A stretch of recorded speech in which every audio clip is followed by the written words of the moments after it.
மாநாட்டுக்கான பணிகள் மும்முரமாக நடந்து வரும் சூழலில் அக்கட்சியினர் மும்மத வழிபாடுகளை நடத்தி மக்களுக்கு அழைப்பு விடுத்துள்ளது கவனம் ஈர்த்துள்ளது.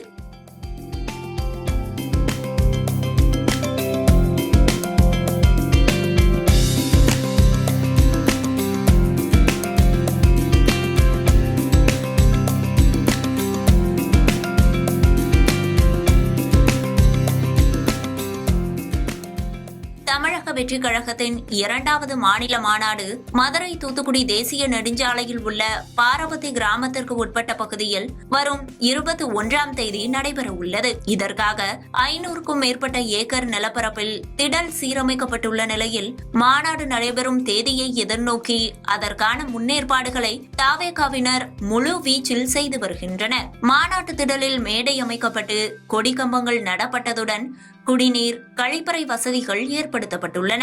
மாநாட்டுக்கான 75% பணிகள் கடந்த வாரமே நிறைவு பெற்ற நிலையில் தவேக பொதுச் செயலாளர் ஆனந்த் அவற்றை நேரில் பார்வையிட்டார். தொடர்ந்து மாநாட்டுக்கு சுற்றுப்பகுதிகளைச் சேர்ந்த மக்களை அழைக்கும் விதமாக பரப்புரை வாகனத்தையும் அவர் கொடியசைத்து தொடங்கி வைத்தார். அந்த வரிசையில் தற்போது மும்மத மக்களுக்கும் அழைப்பு விடுக்கும் விதமாக கோயில், தேவாலயம் மற்றும் மசூதிக்கு சென்று அந்தந்த சமுதாய மக்களுக்கு அழைப்பு விடுத்துள்ளார். திருப்பரங்குன்றம் தெற்கு வாசல் முகைதீன் ஆண்டவர் பள்ளிவாசலில் மாநாடு சிறப்பாக நடைபெற வேண்டி தவேக பொதுச் செயலாளர் ஆனந்த் சிறப்பு தொழுகையில் பங்கேற்றார். தொடர்ந்து தொழுகையில் பங்கேற்ற இஸ்லாமியர்கள் குடும்பத்தோடு மாநாட்டுக்கு வர வேண்டுமென இனிப்புடன் அழைப்பிதழ் வழங்கினார் ஆனந்த். இதேபோல கீழவாசல் சென்ட் மேரிஸ் தேவாலயத்திலும் கிறிஸ்தவ மக்களுக்கு அழைப்பு விடுக்கப்பட்டது.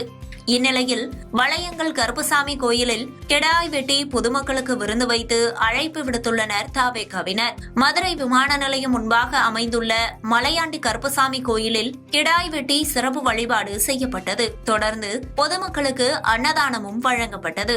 50 கிலோ கிடாய், 40 கிலோ கோழிக்கறி, 300 முட்டைகளை வைத்து 1000 பேருக்கு தவேகாவின் 2வது மாநில மாநாட்டிற்கு கிடா விருந்து படைத்து அன்னதானம் வழங்கி அழைப்பு விடுக்கப்பட்டது.